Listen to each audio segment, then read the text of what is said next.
As Sunnah trust, সুন্নাতে উদ্ভাসিত জীবনের জন্য। আলহামদুলিল্লাহ। শিরক কাহাকে বলে? রোগ মুক্তির জন্য তাবিজ কবর ব্যবহার করা, মাজার এবং পীরের দরবারে মানত করাকে শিরক। শিরক আমরা বুঝি, শরিক শব্দ বোঝে না এমন বাঙালি আছে নাকি? আল্লাহর সাথে আমাদের দুটো সম্পর্ক। একটা হলো আল্লাহ আমাদের রব, খাওয়ান পরান রিজিক দেন, ভালো করেন মন্দ করেন কে? একটা হলো আল্লাহ আমাদের মাহবুদ, আমরা ইবাদত করবো একমাত্র কার? আল্লাহর এই রুবুবিয়াত বা মাহবুদিয়াতে অন্য কোনো মাখলুকের অংশ দেওয়ার নাম শিরক। যেমন আল্লাহ ছাড়া কেউ ভালো মন্দ করতে পারে, বিপদ কাটাতে পারে, অথবা আল্লাহ কারোর পাওয়ার দিয়েছেন, সে নেক নজর দিলে বিপদ কেটে যায়, অথবা আল্লাহ কারোর দোয়া শুনতে বাধ্য, অথবা আল্লাহ কারোর দোয়া ফেলতে পারেন না, এই সব শিরক। কথাকে বুঝতে পেরেছেন? আপনি যেটা প্রশ্ন করেছেন শিরকের ব্যাপারে বিস্তারিত বিবরণ আমার ইসলামী আকীদা বইয়ে পাবেন। তবে তাবিজ ব্যবহার করা শিরক কিনা এটা হাদিস শরীফে তাবিজ শিরক বলা হয়েছে। সাহাবীরা তাবিজ শিরক বলতেন, দেখলে ছিঁড়ে ফেলতেন। পরবর্তী যুগের কোন কোন আলেম বলেছেন পিওর কোরআনের আয়াত বা পিওর হাদিস দিয়ে তাবিজ দিলে শিরক হবে না। তবে রাসূলুল্লাহ সাল্লাল্লাহু সাহাবায়ে কেরাম ফু ব্যবহার করতেন, কোরআনের আয়াত পড়ে ফু দেওয়া বা কারোর সামনে কোরআনের আয়াতে পড়া, দোয়া করা, এগুলো ব্যবহার করতেন। পানি পড়া, তেল পড়া, এগুলো সুন্নতের সমর্থন করে। তবে তাবিজ ব্যবহার রাসূলুল্লাহ সাল্লাল্লাহু আলাইহি ওয়াসাল্লাম সাহাবীরা কখনো করেননি। কঠিনভাবে কারো তাবিজ দেখলে ছিঁড়ে ফেলতেন। পরের আলেমরা তাবিজকে দুই ভাগ করেছেন। কেউ কেউ একটা হলো যে তাবিজের ভিতরে দাগ দুগ দেওয়া, সংখ্যা লেখা, এটা শিরক। আর যে তাবিজে কোনো দাগ দুগ সংখ্যা নেই, শুধু কোরআনের আয়াত বা স্পষ্ট হাদিস লেখা, এটা ব্যবহার কেউ কেউ জায়েজ বলেছেন। এ ব্যাপারে বিস্তারিত পাবেন আমার লেখা রাহে বেলায়েত বইয়ে, পড়েন। আর আপনাদের বলার সময় নেই, রোগ মুক্তির জন্য পীরের দরবারে মানত করা শিরক। রোগ মুক্তির জন্য পীরের কাছে যাওয়াই শিরক। পীরের কাছে যেতে হয় আমল শিখার জন্য, ওজিফা শিখার জন্য, ঈমান বাড়ানোর জন্য। আর বিপদ আপদে ডাকতে হয় কার? ইয়াকা না'বুদু ইয়াকা নাস্তাইন। আল্লাহ তো ফুরফুরা শরীফ থেকে ভালো তাড়াতাড়ি শোনেন, ঈশ্বরদের থেকে শুনতে পান না তাড়াতাড়ি। আল্লাহ বলছেন বান্দা আমি তোমার কাছে। কাজেই যে বান্দা বিপদে পড়ে অন্য জায়গায় যায়, সেই বান্দাই তো শিরক করলো। আমি একটা, যেহেতু আপনারা প্রশ্ন করলেন ভাইরা, কত সহজ। বিপদে একজনের মা খাইতে দেয়নি, রাগ করেছে একটু, মার কাছে যে মাপসালেই দেয়, কিন্তু মার কাছে না যে যখনই খাওয়ার দরকার হয়, খিদে লাগে, দাদির কাছে বলে দাদি একটু মার বলে দাও, আব্বু একটু মার বলে দাও, ভাইয়া একটু মার বলে দাও। যখনই তার কোনো কিছু দরকার হয় মার কাছ থেকে চাইতে হয়, মার কাছে না চেয়ে ওসিলা দিয়ে বলে। ওই ছেলের প্রতি মা খুশি না বেজার? ও তার মায়ের মাতৃত্বকে অপমান করছে, ঠিক না? আল্লাহ আমাদের কষ্ট বিপদ দেন কি জন্য? আমরা অন্যায় করে ফেলেছি, বান্দা যেন একটু আমার দিক ফিরলে আল্লাহর লাভ নেই, বান্দার মনটা ভালো হবে, বান্দা জান্নাতটা পাবে। আল্লাহ তো আমাদের জন্য জান্নাত বানিয়েছেন। ইউনূস আলাইহিস সালাম বিপদে পড়ছিলেন, কি বললেন? লা ইলাহা ইল্লা আনতা সুবহানাকা ইন্নী কুনতু মিনাজ জালিমিন। আল্লাহ তুমি ছাড়া কোনো মাবুদ নেই, বিপদ থেকে উদ্ধার করার কেউ নেই, আমি অন্যায় করে ফেলেছি। এই তো আল্লাহ বিপদ কাটিয়ে দিলেন। এই জন্য আল্লাহ বিপদ দেন যে বান্দা যেন আমার দিকে ফেরে। আর আপনি না ফিরে ওই দিক গেলেন যে হুজুর একটু বলে দেন আল্লাহর। আল্লাহ খুশি হলেন না বেজার হলেন? আল্লাহর রুবুবিয়তকে আপনি অপমান করেন। যে আল্লাহ আপনার হুজুর যখন চিনতো না, মা চিনতো না, কে খাইয়েছেন? সে আল্লাহর কাছে।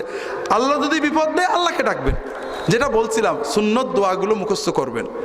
আমি যখন ইসলামিক টিভিতে কাজ করতাম, এক ভাই আসলেন যে হুজুর আপনারা টিভিতে বলেন যে তাবিজ কবজ নেবেন না, তদবির আলাদের কাছে যাবেন না, সেরেক হবে, কিন্তু আমি তো হুজুর বিরাট বিপদে পড়ছি, সবাই বলছে অমুক হুজুরের কাছে গিয়ে তদবির করলে হয়ে যাবে, কিন্তু আমি ভয়ে ইমান বাঁচানোর জন্য আপনার কাছে আইছি।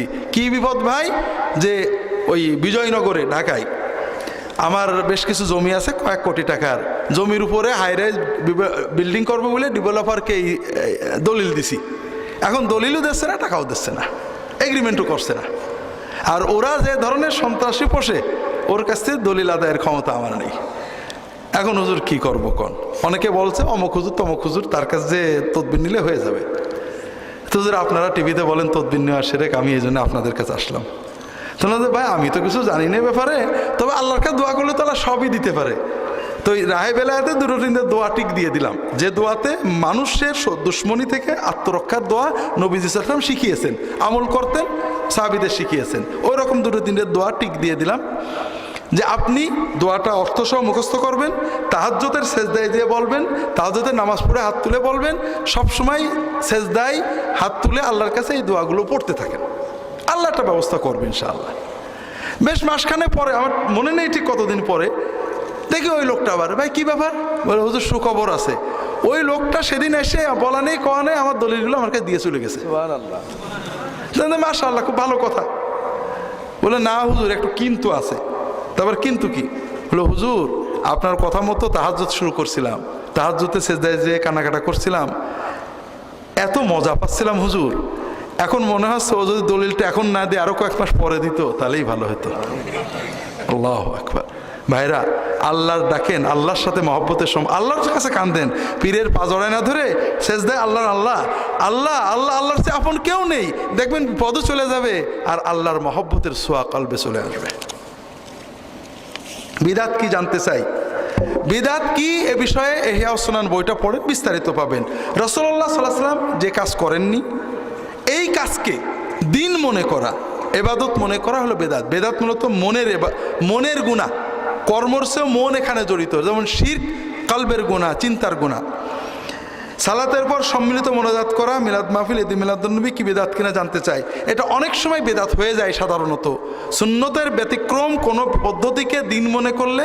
যেমন আপনি সম্মিলিত মোনাজাত করছেন, এটা সরাসরি বেদাত না, তবে সুন্নত হলো যার যার মতো মোনাজাত করা নামাজের পরে। নবীজি সাল্লাল্লাহু আলাইহি ওয়াসাল্লাম জীবনে একটা নামাজেও সম্মিলিত মোনাজাত করেছেন কোনো হাদিসে পাওয়া যায় না, তবে একাকী মোনাজাত করেছেন অর্থাৎ নামাজের পরে দোয়া দরুদ পড়েছেন, এটা অনেক হাদিস পাওয়া যায়। এখন সুন্নত হলে একা করা, একা আল্লাহর কাছে কানবেন, নামাজের পর দোয়া কবুল হয়। সমাজের লোক বোঝে না ইমাম সাহেব কি বলে, হাত একটু মোছে, কি অপরচুনিটি নষ্ট হয়। নামাজ হয়ে গেছে, যতটুক পারে আল্লাহর বলেছি, এখন আমি তাসবিহ তাহলিল করে আল্লাহর কাছে 10 মিনিট ধরে মনের সব কথা চাবো। ইমাম সাহেব 1 মিনিটে কি বললো আমি বুঝলাম না, আমিন বেরহমাতিকা আরহাম, আমার তো সুযোগ নষ্ট হয়ে গেল। আচ্ছা, এরপরও মোনাজাত আমরা চালু করিনি, সমাজে আছে, কেউ যদি করে সরাসরি বেদাত না, তবে কেউ যদি সুন্নতের চেয়ে এটাকে গুরুত্ব মনে করে যে একা করার চেয়ে দলবদ্ধ করা ভালো, তখন এই সুন্নতকে ছোট করার কারণে ওই মানুষের চিন্তাটা বেদাত হয়ে গেল। কেউ বোঝে না, সবাই করেছে ওই মানুষ, এটা সরাসরি বেদাত বলা আমাদের ঠিক না। কথা কি বুঝতে পেরেছেন? তবে যখনই আমরা কোনো সুন্নতের ব্যতিক্রম কাজের রীতি করে ফেলবো, না করলে মন খারাপ লাগবে, করলে বেশি ভালো হবে মনে করব, ওই সময় কাজটা বেদাত হয়ে গেল। আর বেশি জানার জন্য একটু কষ্ট করে যে সত্যই সুন্নত মতো চলতে চান, রাহে বেলায়েত বইটা পড়েন, ইহয়া সুনান বইটা পড়েন। 4 মাযহাব মানা কি ফরজ? কথা হলো, আমার একটা সর্বশেষ বই আছে, 3টে বই পড়বেন। শেষের বইটা হলো সালাতের ভিতরে হাত বাঁধার বিধান, বুকে হাত না নাভির নিচেই হাত, বিস্তারিত হাদিস আলোচনা, ছোট বই, 40-45 টাকা বোধহয় বেচবে, তারও কম বেচবে মনে হয়। তো যেটা বলছিলাম, আরেকটা বই আছে ঈদের তাকবীর, ঈদের নামাজের অতিরিক্ত তাকবীর। আর একটা বই হলো ইমাম আবু হানিফার ফিকহুল আকবর। এই 3টে বই পড়েন, না হলে ছোট 2টো বই পড়েন। মাযহাব দিন না, দিন হলো কোরআন এবং হাদিস মানা। তবে আমরা কেউই কোরআন হাদিস পুরো বুঝি নাকি? যারা বলেন আমরা মাযহাব মানি না, তারাও মাযহাব মানেন। কেউ আলবানির মাযহাব মানেন, কেউ আব্দুল্লাহ জাহাঙ্গীরের মাযহাব মানেন, কেউ ডক্টর গালিবের মাযহাব মানেন। হাদিস আছে সহিহ না জয়ীফ উনি তো বোঝেন না, সনদ জানেন না, কোনো না কোনো আলেমের উপর নির্ভর করতে হয়। কথা বুঝেছেন? তবে আমাদের দায়িত্ব হলো ওই বইয়ে বিস্তারিত পাবেন, প্রত্যেকেই কোরআন হাদিস পড়ার চেষ্টা করতে হবে। পাশাপাশি কোরআন হাদিস খানিকটা পড়েই মুফতি হওয়া যায় না, সমাজের আলেমদের সাথে সম্পর্ক রাখতে হবে, মসলা মাসাইল আলেমদেরকে শুনতে হবে। যদি আলেমদের কথা কোরআন পড়ে হাদিস পড়ে আপনার কলবে ইতমিনান আসে যে সমাজের এই কাজটার পক্ষে কোনো হাদিস নেই, হুজুরও কোনো হাদিস বলতে পারলো না, যারা করে তারাও কোনো হাদিস বলে না, কিন্তু এর বিপরীতে হাদিস পাচ্ছি, নবীর হাদিস আপনি মানবেন, কোনো ইমাম নিষেধ করিনি, আমার ফিকুল আকবর বইয়ে ইমাম আবু হানিফার অনেক কল পাবেন, হানাফি মাযহাবের কিতাব থেকে কয়েক ডজন কল পাবেন। কোনো মুকাল্লিদ মাযহাব আলাও যদি কোনো সহিহ হাদিস পেয়ে এর বিপরীতে কিছু না পেয়ে, আলেমদের কাছে শুনে মিলে না পেয়ে, তার কালবে মনে হয় হাদিসটা সহিহের বিপরীতে কিছু নেই, এর বিপরীত মশলাটার পক্ষে কোনো হাদিস পাচ্ছি না, সে যদি হাদিস মানে ওটাই মাযহাব। কথা কি বুঝতে পেরেছেন? বিস্তারিত। আবার যারা আমরা মযহাব মানার দাবি করি, আমরা কেউ মযহাব মানি না। যারা হানাফি বলি, হানাফি মযহাব একটা না পাঁচটা? একটা। কিন্তু এক হানাফির সাথে আর এক হানাফির মিল নেই। এক হানাফি বলে ও কাফের, ও বলে ও কাফের, আছে না নেই? আমরা আসলে কেউ আবু হানিফার বিশ্বাস করেন, আমাদের হানাফি মযহাবের নামে বাংলাদেশে যা চলে এর বিরুদ্ধে আবু হানিফার বই লেখা আছে অনেক। কিছু নমুনা রাহে বেলায়েতে আছে, কিছু নমুনা ফিকুল আকবরে আছে। যদি ফরজ হয় তাহলে রাসূলের মৃত্যুর পর কিভাবে ফরজ হয় জানতে চাই। একই বিষয়ে চার মাযহাবে ভিন্ন মত আছে, তাহলে আমরা কোন মাযহাব মানব? বিষয় হলো, আমরা যারা মাযহাবের বিরুদ্ধে যাই তারাও বিষয় বুঝি না। আহলে হাদিসদেরও তো একই ব্যাপারে 10টা মত আছে, আপনি কোনটা মানবেন? আপনাকে কোনো না কোনো আলেমের প্রাধান্য দিতেই হবে। বাংলাদেশের আহলে হাদিস আলেমদের ভিতরে ডক্টর গালেব আছেন, আমাদের আকরামুজ্জামান ভাই আছেন, শহীদুল্লাহ খান মাদানী আছেন, আব্দুর রাজাক বিন ইউসুফ আছেন। আল্লাহ তাদের সবাইকে হেফাজত করে, আমি সবাইকে মহব্বত করি, নাম ধরলাম শুধু বোঝানোর জন্য। তাদের ভিতরে অনেক মসলায় মতভেদ আছে। ডক্টর গালেব ওয়াজ করছেন এক কুরবানিতে 7 ভাগ হবে না, আকরামুজ্জামান বই লিখেছেন অবশ্যই 7 ভাগ হবে। আমাদের মুজাফফর বিন মহসিন আমার বিরুদ্ধে বই লিখেছে, আল্লাহ তাকে বড় করে, 12 তকবীরের সব হাদিস সহিহ, 6 তকবীরের সব হাদিস জাল। আব্দুল্লাহ জাহাঙ্গীর ব্যারাম আছে কলবে, এই জন্য এই 12 তকবীর, এই 6 তকবীর হাদিস সহিহ বলেছে। আকরামুজ্জামান ভাই বই লিখেছেন না 6 তকবীরের হাদিসও সহিহ, 12 তকবীরের হাদিস সহিহ। আব্দুল্লাহ জাহাঙ্গীর ঠিক বলেছে। আহলে হাদিসদের আলেমদের ভিতরে মতভেদ আছে। বর্তমান সমাজে সারা বিশ্বের সবচেয়ে বড় হাদিস জানা আলেম 3 জন: শেখ নাসিরউদ্দিন আলবানী, শেখ আব্দুল আজিজ বিন বাজ, শেখ মোহাম্মদ উসাইমিন রাহিমাহুল্লাহ তাআলা আজমাইন। আমরা সবাই নাম জানি, জানেন না? বিশেষ করে যারা হাদিস মানার চেষ্টা করেন। সৌদি রিয়াদের একজন মশহুর আলেম আমি চিনি, ডক্টর সাদ আল বুরাইক।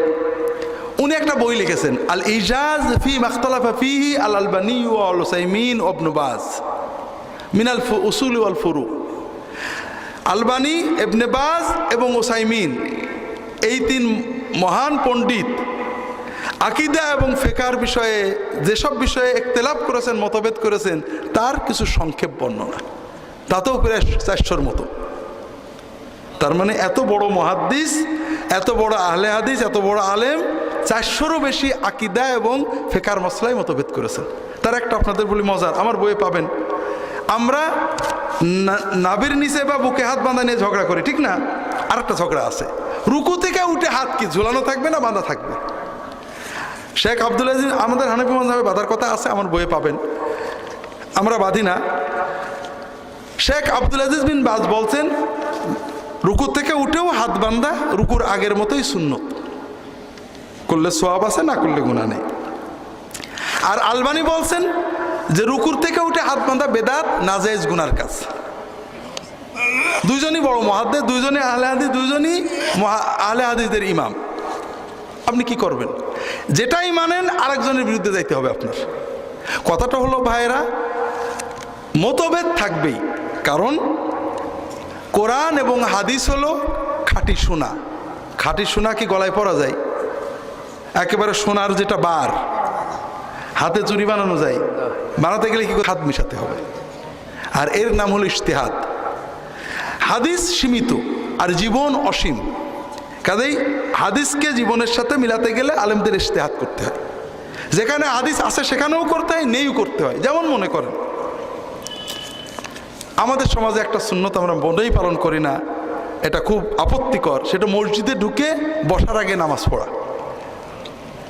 রাসূলুল্লাহ সাল্লাল্লাহু আলাইহি ওয়াসাল্লাম জীবনে, আমরা সবাই সুন্নি, আহা পাগড়িটা ভারী সুন্নত, কিন্তু রাসূলুল্লাহ সাল্লাল্লাহু আলাইহি ওয়াসাল্লাম জীবনে মসজিদে ঢুকে নামাজ না পড়ে মাটিতে বসেছেন বা সাহাবীদের বসতে দিয়েছেন? নমুনা নেই। মসজিদে ঢুকে অন্তত 2 রাকাত নামাজ পড়ে বসো। মসজিদের হক, মসজিদের সালাম, এ ব্যাপারে কারোর ইখতিলাফ নেই। আমরা আবার হানাফিরা আবার করে আমাদের মাযহাবে নেই, লা হাওলা ওয়ালা কুওয়াতা ইল্লা বিল্লাহ। আপনার মাযহাবে কোথায় নিষেধ আছে? সবাই একমত এটা নফল, এটা ওয়াজিব কিনা এটা নিয়ে মতভেদ আছে। কিন্তু লাল বাতি জ্বালানো নতুন বেদাত। যেটা বলছিলাম যে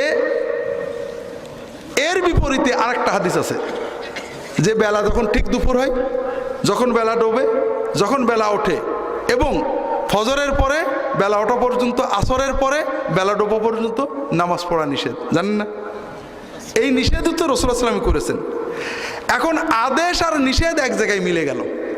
আপনি মসজিদে ঢুকলেন, বেলা তখন ঠিক দুপুর, অথবা বেলা ডুবছে, অথবা আসরের পরে, তখন কি করবেন? এখন হলো ইজতিহাদ।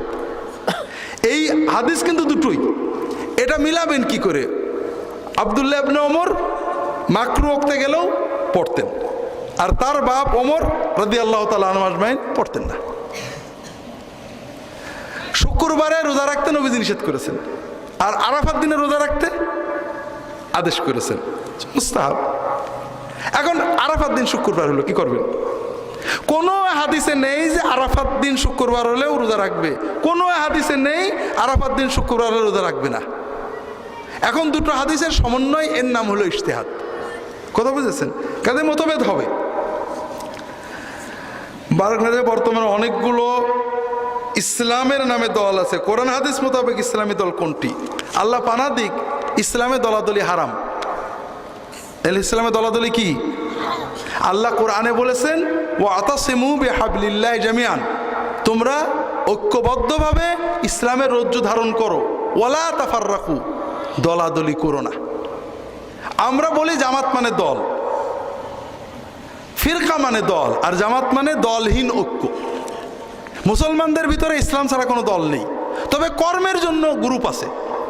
যেমন এই ঈশ্বর দিতে, মানব সেবার জন্য অনেকগুলো গ্রুপ থাকতে পারে, শিক্ষার জন্য অনেকগুলো প্রতিষ্ঠান থাকতে পারে, মাদ্রাসা অনেকগুলো থাকতে পারে, পারে না? কিন্তু কোনো মাদ্রাসা বলে করে ওই পাকশির মাদ্রাসার আমরা আলাদা দল, ওরা একটা দল, আমরা একটা দল, আমাদের ছাত্র ওদের কাছে যাবে না, ওদের ছাত্র আমাদের কাছে যাবে না, ওদের সালাম দেবো না, তাহলে কি ভালো হবে নাকি? সবাই তালবেলেম, কেউ এই মাদ্রাসা বেশি পছন্দ করে, কেউ ওইটা করে, কেউ। এই জন্য মুসলমানের দল একটাই, সেই দলের নাম হলো ইসলাম। আর এটা হলো অন্তরের ইবাদত। কর্ম করবেন, যে কেউ যার সাথে ভালো কর্ম করবেন, কিন্তু অন্তর দিয়ে বিশ্বাস করবেন সকল মুসলমান আমরা এক দল। এটা হলো প্রথম কথা। দ্বিতীয় হলো, বর্তমানে বাংলাদেশে ইসলামের নামে যত কর্মই আছে, কোনো কর্মের ভিতরে কোনো নবী আছে বলে আমার জানা নেই। শুধু একটা দল এখন তাদের ইমামের গুরুর নামে আলাইহিস সালাতু ওয়াস সালাম লাগানো শুরু করেছে, তার মানে নবুয়ত দাবি করছে। এই পয়গম্বরী নাউজুবিল্লাহ ভণ্ড নবীর দল ছাড়া কেউ নবী দাবি করে না, এবং এরা আগাগোড়াই ভণ্ড নবীর দাবি। তাদের কাশ বলে আমার হুজুর আল্লাহর নবীর কাছে সব শুনে শুনে বলে, কাজে এরা হলো আসল ভণ্ড। যারাই কাজ করে তারা ইজতিহাদ করে কাজ করেন, সবার ভিতরে ভুল আছে। কাদিয়ানির মতোই নতুন কাদিয়ানি আছে। তো এই জন্য সবার ভিতরে ভুলভ্রান্তি আছে। আপনি ভালো কাজে সহযোগিতা করবেন, ভুলভ্রান্তিগুলো ভুল মনে করবেন, এইভাবে যে কোনো গ্রুপে কাজ করতে পারেন। মেয়ার মানদণ্ড হলো আল্লাহর কিতাব, নবীর সুন্নত। কিছু কিছু ভাইয়েরা হানাফি মাযহাব অনুসারী ইমামদের কাফের বলে, তাদের পিছনে আবার ইক্তেদা করে। তাদের নামাজের হুকুম কি? মাযহাব মানলে কাফের বলা এটা ভয়ঙ্কর পাপ। আলে হাদিসদের আমরা মহব্বত করি, আমাদের ফুরফুরার পীর আবু বকর সিদ্দিকী তাদের মহব্বত করেছেন, কাজ করেছেন। আব্দুল্লাহ সিদ্দিকী পাকশির মাঠে অনেক বলেছেন, হানাফি আলে হাদিস সব এক, আমরা 5 ভাই। আলে হাদিসদের একটা কাজ ভালো, বা অনেক কাজ ভালো, তারা হাদিস সহি মানার চেষ্টা করেন, তারা বেদাত শিরক থেকে দূরে থাকার চেষ্টা করেন, এগুলো ভালো।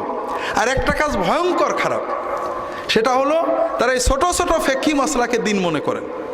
রফাদাইন না করলে নামাজ হবে না, লা হাওলা ওয়ালা কুওয়াতা, কোন হাদিসে আছে রফাদাইন না করলে নামাজ হবে না? আবার যারা মাযহাব মানে তাদের কাফের বলা, এটা ভয়ঙ্কর, একটা মহা ভয়ঙ্কর কথা। কারণ মাযহাব মানা যে জায়েজ, এটা উম্মতের ইজমা আছে। 2 নম্বর কথা, মাযহাব যে মানে না বলে, সেও তো কারণ না কারণ মানে। বুঝতে পারছেন না? এই জন্য আমার অনুরোধ হলো, আমরা উভয়, আপনি যাদের কথা বলেছেন এর বিপরীতে হানাফিরা মাশাআল্লাহ তাবারাকাল্লাহ মোটেও ভালো না। হানাফিদের বিশাল বিশাল মাহফিলে শিরকের বিরুদ্ধে কথা নেই, নাচ গানের বিরুদ্ধে কথা নেই, নাস্তিকতার বিরুদ্ধে কথা নেই, শুধু জাকির নায়কের বিরুদ্ধে কথা আছে না নেই? তো খুব ভালো কথা, ইসলামের খুব উপকার হচ্ছে নাকি? মাযহাব মানা কতটা জরুরি জানানো হয়ে গেছে। নামাজের সূরা ফাতিহা শেষে উচ্চস্বরে আমিন বলা, নিম্নস্বরে আমিন বলা বেশি উত্তম। উচ্চস্বরে আমিন না বললে নামাজের কোনো ক্ষতি হবে কিনা, সবচেয়ে নোংরা মাসালা হলো এটা। নামাজের ভিতরে আমিন যদি মোটেই না বলি নামাজের কতটুকু ক্ষতি হবে। একজন আমিন নিয়ে মারামারি করে দাড়ি রাখে না, আছে আছে না নেই? দাড়ি রাখা বড় সুন্নত না আমিন জোরে বলা বড় সুন্নত? রফাদাইন বড় সুন্নত না দাড়ি রাখা বড় সুন্নত? তা আমরা তাহলে কি করে আহলে হাদিস হলাম, কি করে আহলে সুন্নাত হলাম? তার মানে আমরা নফসের ইবাদত করি। আমিন বলা কাজটা একটা মুস্তাহাব, আমিন একবার না বললেও নামাজের কোনো ক্ষতি হবে না। আর জোরে আসতে তো আরো পরের কথা। তবে মুহাদ্দিসিনরা জোরে বলার হাদিসটাকে বেশি জোরালো বলেছেন, তবে আস্তে বলার হাদিসের রাবি ইমাম শুবা মুহাদ্দিসিনদের ইমাম, কিন্তু অন্যান্য মুহাদ্দিসিন বলেছেন যে তার এই রিওয়ায়াতটা ভুল হয়েছে। সর্ব অবস্থায় যারা আস্তে আমিন বলেন, আমার অনুরোধ, এটা বারবার আমরা দেখি, জোরে আমিন বললে মসজিদতে বের করে দেয়, রফাদাইন করে মসজিদতে বের করে দেয়। হানাফি মসজিদ কেউ জোরে আমিন বলতে পারবেন না, আল্লাহর গজব আসুক। মসজিদ হানাফি না মুসলমানের? মুসলমানের। মুসলমানের হানাফি মসজিদ হয় নাকি? না। যারা আল্লাহর দিনকে ভাগ করে, এটা হানাফি মসজিদ, শাফি মসজিদ, আহলে হাদিস মসজিদ, আল্লাহ কোরআনে বলেছেন নবীর সাথে তাদের কোনো সম্পর্ক নেই। রফাদাইন করলে মসজিদে বের করে দেবে, কিন্তু সুদখোর, ঘুষখোর, মুখ দিয়ে বক বক করে দুর্গন্ধ বেরোয়, তাদের কিন্তু মসজিদে বের করে না। আবার যারা জোরে আমিন বলবে তারাও বড় মুশকিল। জোরে আমিন বলার জন্য মসজিদ ভাঙবে। মানুষ, মুসলমানদের ঐক্য রক্ষা করা ফরজ, জোরে আমিন বলা ফরজ না। বিশেষ করে যেখানে সবাই আস্তে আমিন বলে, দু একজন জোরে আমিন বললে মুসল্লিদের নামাজ নষ্ট হয়। এই জন্য যদি কেউ জোরে আমিন বলাকে উত্তম মনে করেন, এমন জোরে বলবেন আমিন, হয়ে গেল, সুন্নত আদায় হয়ে গেল। আর আপনি যদি নফসের ইবাদত করেন যে মুসলমানদের শিখাবো যে আমি বিরাট কিছু হইছি, সেটা আমার কিছু বলার নেই। সাহাবীগণ কি সত্যের মাপকাঠি? এই সত্যের মাপকাঠি শব্দটা বেদাত শব্দ। কারণ আমাদের ইসলামে, ফেকায়, কোরআনে, হাদিসে এই মেয়ারে হক নামে কোনো শব্দ নেই। আর ইসলামের পরিভাষার বাইরে নতুন পরিভাষা বানালেই বিপদ। সাহাবীরা সত্যের মাপকাঠি, আবার মাপকাঠি না। ইসলামের পরিভাষায় সাহাবীরা দ্বীনের হুজ্জত।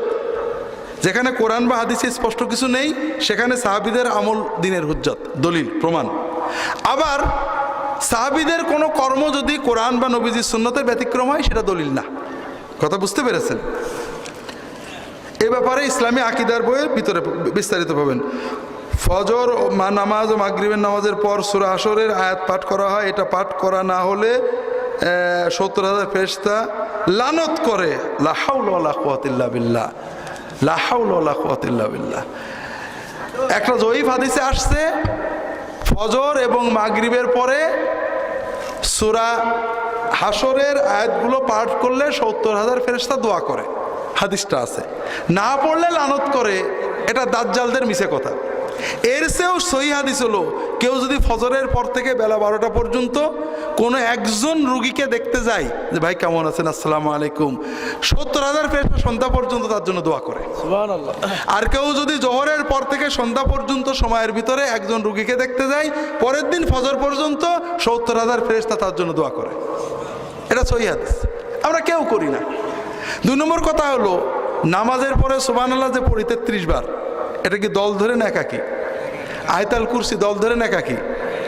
ঠিক সূরা হাশরের আয়াতগুলো একাকি পড়তে হবে। দল ধরে পড়া 2-1 দিন যদি ইমাম শিখিয়ে দেন দোষ নেই, নিয়মিত করলে এটা বেদাতে পরিণত হবে। নাভির নিচে হাত বাঁধার কোনো হাদিস আছে কি? যদি থাকে সেটা কি সহিহ না জয়ীফ? বুকের উপরে হাত বাঁধার হাদিস জয়ীফ, নাভির নিচে হাত বাঁধার হাদিস জয়ীফ। নামাজের ভিতরে ডান হাতকে বাম হাতের উপরে রাখতে হবে, এইটা 12টা সহিহ হাদিস আছে। বুকের উপর হাত বাঁধার হাদিস জয়ীফ, কোনো সহিহ হাদিস নেই। নাভির নিচে হাত বাঁধার হাদিস জয়ীফ, কোনো সহিহ হাদিস নেই। বাকি বিস্তারিত দলিল, প্রমাণ, সনদ, বিচার সহ আমার এই ছোট্ট বইটাতে পাবেন। আব্দুল্লাহ ইবনে মাসউদ থেকে বর্ণিত, নামাজের রফাদাইন করা যাবে না, এই হাদিসটা কি ঠিক? জি, করা যাবে না, এটা হাদিসে নেই। আব্দুল্লাহ ইবনে মাসউদ থেকে বর্ণিত, তিনি বললেন, আমি তোমাদেরকে নবীজির নামাজ শেখাবো। তিনি নবীজির নামাজ পড়লেন, রফাদাইন একবারই করলেন, রুকুতে যাইতে রুকু থেকে ওঠার সময় রফাদাইন করলেন না। এ হাদিসটা সহিহ। কাজেই যারা এই হাদিস মানে শুধু একবার রফাদাইন করে, নামাজের শুরুতে আর করে না, তারাও সহি সুন্নত মানে। যারা রুকুতে যাইতে করেন, সেজদায় যাইতে করেন, তারাও সহি সুন্নত মানেন। তবে রফাদাইন করার হাদিস অনেক বেশি সাহাবী রফাদাইন করার হাদিস বর্ণনা করেছেন। কাজেই কেউ করলে তারপরে রাগ করার অর্থ হলো নবীজির উপরে রাগ করলেন। এই যে শত শত সাহাবী করেছেন বা তাবেইন করেছেন, তাদের উপর রাগ করলেন। আব্দুল কাদের জিলানী স্বয়ং রফাদাইন করতেন। আপনি যদি রফাদাইন করলে মসজিদে তাড়িয়ে দেন, তাহলে তো মনে হয় আব্দুল কাদের জিলানীকেও বের করে দেবেন। মাযহাব মানার কথা বলেছি। আমাদের মসজিদে ফজরের নামাজের উপরে কিয়াম করা, এটা কি বেদাত? জি, এটা বেদাত। আল্লাহু তাআলা আল্লাহুম্মা সাল্লি আলা মুহাম্মাদিন নবিয়্যিল উম্মি ওয়া আলা আলিহি ওয়া আসহাবিহি আজমাইন। রাসূলুল্লাহ সাল্লাল্লাহু আলাইহি ওয়াসাল্লাম মাজলিসে দোয়া করতেন। তিরমিজি শরীফের সহিহ হাদিস, আব্দুল্লাহ ইবনে ওমর রাদিয়াল্লাহু তাআলা আনহু বলছেন, রাসূলুল্লাহ সাল্লাল্লাহু মাজলিসের শেষে একটা দোয়া করতেন। দোয়াটা কি আমি আপনাদের প্রথমে বলে অনুবাদ করে বুঝাবো, এরপরে আমি দোয়া করব, আপনারা সবাই আমার সাথে মহব্বতের সাথে আমিন বলবেন। বুঝতে পেরেছেন? রাসূলুল্লাহ সাল্লাল্লাহু আলাইহি ওয়াসাল্লাম মাজলিস শেষে দোয়া করতেন। তিনি বলতেন, আল্লাহুম্মা আকসিম লানা মিন খাশিয়াতিকা মা তাহুলু বিহি বাইনানা ওয়া বাইনা মাসিয়াতিক। আল্লাহ, আমাদের অন্তরে আপনার ভয়টা এমন দেন যেন আমরা গুনাহ থেকে বেঁচে থাকতে পারি। দোয়াটা কেমন লাগলো? ভালো। অমিন তাআতিকা মা তুবাল্লিগুনা বিহি জান্নাতাকা। আল্লাহ আমাদেরকে এমন নেক আমল করার তৌফিক দেন যে নেক আমলের ওসিলায় আপনার জান্নাতটা আমাদের পাওনা হয়ে যায়। সুবহানাল্লাহ। ওমিনাল ইয়াকিন মা তুহাউইনু বিহি আলাইনা মাসাইবাদ দুনিয়া। আল্লাহ আমাদেরকে অন্তরে এমন ইয়াকিন দেন যেন দুনিয়ার বিপদ আপদে আমাদের মনের ভিতরে দুশ্চিন্তা, টেনশন না আসে। ওয়ামাত্তি'না বিআসমাইনা ওয়া আবসারিনা ওয়া কুওয়াতিনা মা আহইয়াইতানা। আল্লাহ আমাদের কানের শক্তি, চোখের শক্তি এবং শরীরের শক্তিকে মরণ পর্যন্ত নিটুট রেখে দেবে। ওয়াজআলুল ওয়ারিসা মিন্না। আল্লাহ আমরা যখন মরি এগুলো রেখে যেন মরতে পারি। ওয়ানসুরনা আলা মান আদানা। আল্লাহ আমাদের সাথে যারা দুশ্মনী করে আমাদেরকে তাদের উপরে বিজয় করে দেন। ওয়াখুয সা'রানা মিম্মান যালামানা। আল্লাহ যারা আমাদের উপর জুলুম করেছে আপনি তাদের থেকে প্রতিশোধ নিয়ে নেন। আল্লাহুম্মা লা তাজআল মুসিবাতানা ফি দীনিনা। আল্লাহ আমাদের দিনকে যেন মুসিবতে না ধরে, কোনো মুসিবত যেন দিনের ব্যাপারে না আসে। ওয়ালা তাজআলিদ দুনিয়া আকবার হাম্মিনা। আল্লাহ আমাদের চিন্তা চেতনাকে দুনিয়ামুখী করে দিও না। ওয়ালা মাবলাগা ইলমিনা। আমাদের ইলম কালাম বিদ্যা বুদ্ধি দুনিয়ার দিকে ধাবিত করে দিও না। ওয়ালা তুসাল্লিত আলাইনা মান লা ইয়াখাফুকা ওয়ালা ইয়ারহামুনা।